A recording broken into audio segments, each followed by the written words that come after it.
Set it on fire. And then because they're frying pan is.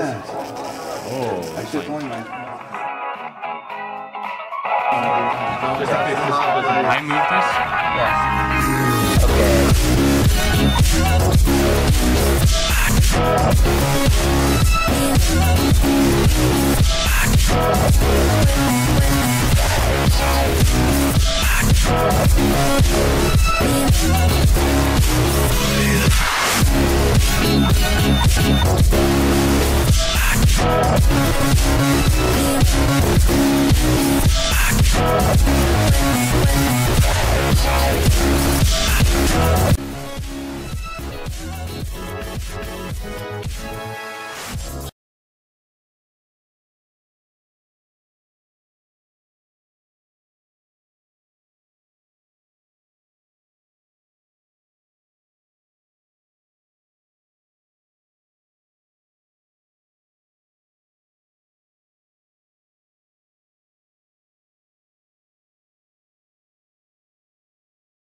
Mr. Vendor, could you direct that one?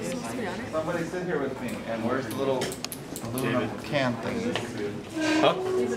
Yeah. What temperature? Highest degree. And we need the little tin cup. I'll go get one. Aluminum. Where is it? Okay, hot plates are gonna get hot. Please do not touch. Turn the heat down to 400, please.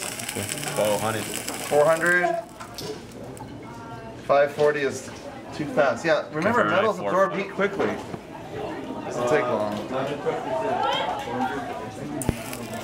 Oh, Or is it gonna burn the aluminum? So you can see that the water is being vaporized instantly. And this is one way chefs use, this is a method chefs use to see how hot their plate is, their frying pan is. Oh. Actually, it's only my metal pan. And once it's hot enough, you'll start to witness the Leiden frost effect. Which we are right now. It's like a little ball. I need ice, actually. Grape balls. Where's your H2O2 that came out of the freezer? Can I hang on to it? Yeah. For our purposes of changing. Okay, it's just that little line right there. But When you have, I really think it's too hot, David. I think when it's cooler, it works better. Try it. see those? That's what you're looking for. That. Try and do smaller drops. That's what you're looking for. You like a little ball running around. Drop it from That's what happened after being gone for 3 days of Flip down. service. My brain got. Go. There we go. Sorry. Alright, now let someone else try. Oh, very well. For yours? I'm going to collect into one big one. Not for your smaller. Longer. It's not in direct contact? Yes, because it has an insulation layer of air. So it's not absorbing as much heat from the hot metal. Albert, it's just absorbing everything. What? It's absorbing everything. Yeah. Yeah, I know. That's because water likes water. That's not very good. Alright, we can move on to the next half, please. You guys. Hot plates off and stay away from them so you don't hurt yourself. What the heck was that for? I thought we were ending it. But not like that. Oh look, it worked right on the hot plate itself.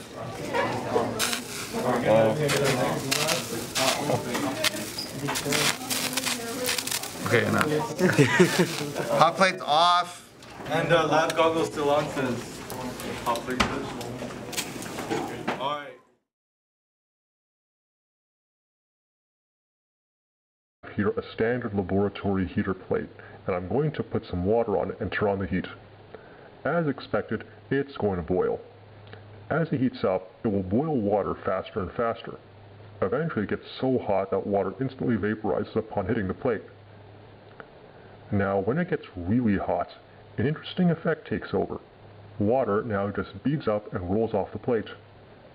What's happening is that on contact the water vaporizes so fast that it creates a cushion of steam that lifts up the remaining water drop. So the water is now riding around on a cushion of its own steam. This makes the water last longer and slows down the heat conduction needed to completely vaporize it. This is called the Leiden frost effect. The Leiden frost effect also occurs with liquid nitrogen. As you can see here, the liquid nitrogen skirts away as I pour it on the floor without actually soaking into the floor.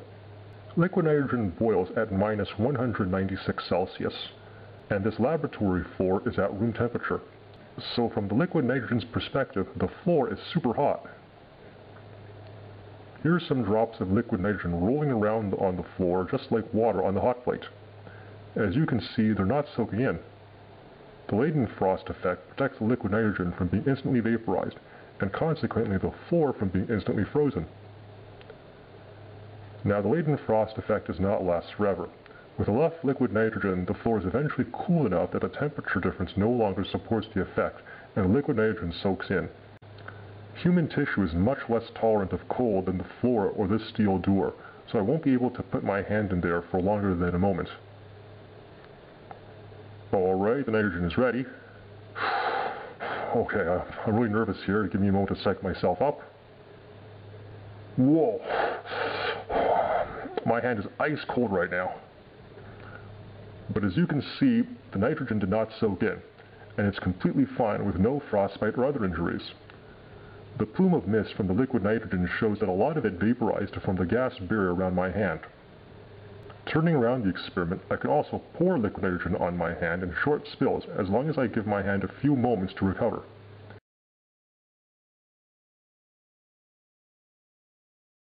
Or basically any soap can work.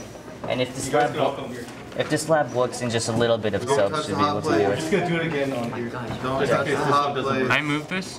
Yeah. Okay. Wait, where's it? Oh, it started. It started. Whoa, hello. So dripping the soap in lowers the surface tension of the milk, right? And it also makes the proteins move around, so more detailed explanation later. Wow. Do it again. That's really Just going. I believe from the 1960s. That separation. Question? And a hydrophilic head. Hydrophilic. Yeah. I Okay, like water. I like trains too. Yeah, I got that reference. Anything else to say? Is this? Since you said we need to move on, I'll just give them a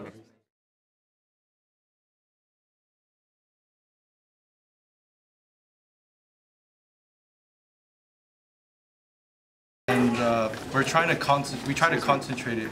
Excuse me. So how we did it is basically we got a big pint of H2O2, put in the freezer, and we exposed the different freezing points of water and H2O2. It's like, what is the purpose of freezing it essentially? Okay. So we're trying to concentrate the H2O2, and Why? so we can, because for elephant toothpaste we need a high concentration of H2O2 Why? to create. Can I answer? Pick me, pick me, pick me. All right, answer. Is it because a high concentration increases reaction rate? There you go. So So basically, theme here. elephant toothpaste is rapidly reacting H2O2 and it creates big soap bubbles. Creates so gas, which then goes into the To soap. increase the concentration of our H2O2 from 3% to like 10-20%, which we're trying to get at, we tried boiling it, which didn't work because H2O2, the evaporation point, the vaporization point is higher than water, but H2O2, as you heat it up, it decomposes faster and faster. So it's like, you know, nothing's really happening. And as well, when you're boiling the H2O2 solution, some of the H2O2 molecules, they get stuck with the H2O molecules while they're evaporating. And so the method really isn't that effective. So we tried freezing it, and in theory this should be about 3 times more concentrated each time we freeze it. The method was for freezing, we froze it, and then right about before the whole thing was frozen, there was some liquid left over, and then so we strained that liquid, and supposedly that liquid left over that wasn't frozen is more concentrated H2O2 because H2O2 has a higher freezing point. And so we did this twice today, and theoretically it should be more concentrated. So the reaction rate is higher. Yeah. But And if you so heat up too much on the hot plate, it'll decompose. we just want this to be a little bit warm so that it doesn't take forever, because having it cold will take a while because the reaction H2O2 decomposing is exothermic. This is regular H2O2 3%, and this is our catalyst, Ki. And you remember, if you think back, throwback, Flashback Friday, H2O2 for MVP lab, you put yeast and H2O2 together to find the molarity of H2O2. And so, remember, catalyst reaction rate? Are you going to do a comparison? Yeah. Then you need to make it fair. Color At the soap. same time? Oh, okay. Right? Owen, if you can, someone give me the dye. The soap and the dye, please. Let's see. Reactors is at room temperature, and as well as very low concentration. So, we could put on the hot plate to make it go faster. All right. So this is just for comparison. So, all right. And Owen, you can talk more about it.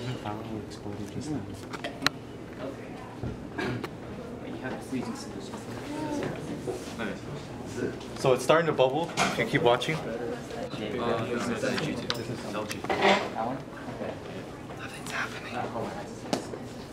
So it's starting to bubble a little bit, and that's the H2O2 decomposing. And the reason we don't use yeast, because yeast is messy and some of the yeast gets stuck while we pour it down. So Ki. Sure we're not missing something? Janice. No. Your pen. Ki is much more quickly. It's in the way. It's supposed to react. Thank you. Slow. Yeah. Like, All right. freezing like a fast. So this is the frozen solution. So if No this longer frozen. no longer frozen, strained twice. So in theory, this should be 3 times as more Unless reactive. it's second order. Then it'll be 9 times faster. And if it's 10 degrees hotter, then it'll be 18 times faster. Any last All at words? once. All right. All at once.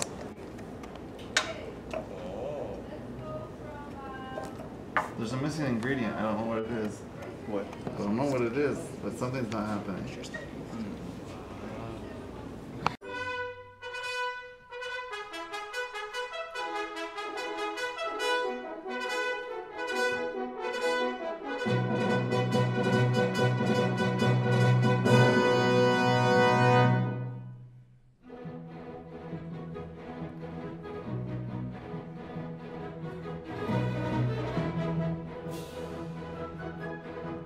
Supposed to go this slowly, but as you can see, we put the same amount of each solution, and this one's reacting.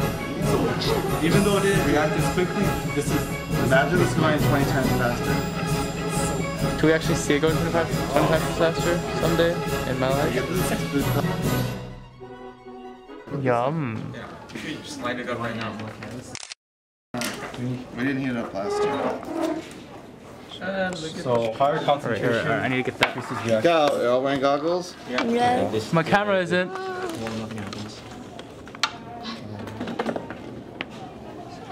Oh, it's rising. It's rising. All right. Rise of the planet of the Planet of. Oh yeah. Name. And that's elephant toothpaste. Why don't you? Oh shoot. Okay, look out. Oh yeah. Oh, it's Oh, And this is exothermic. So. Wait, why don't? But why? oh shoot. It's like. And I saw this online. So 15%. Cotton candy.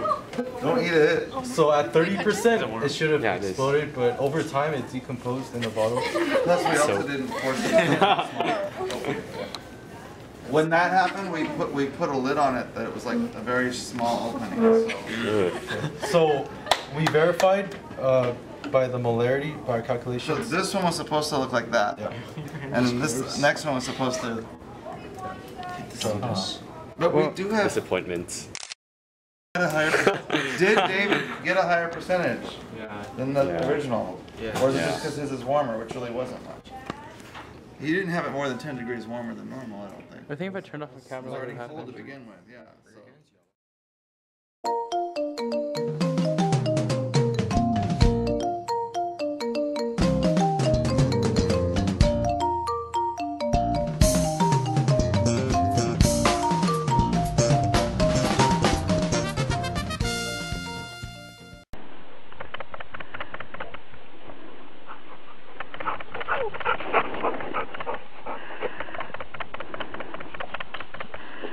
Come here, you guys. Hey, sugar.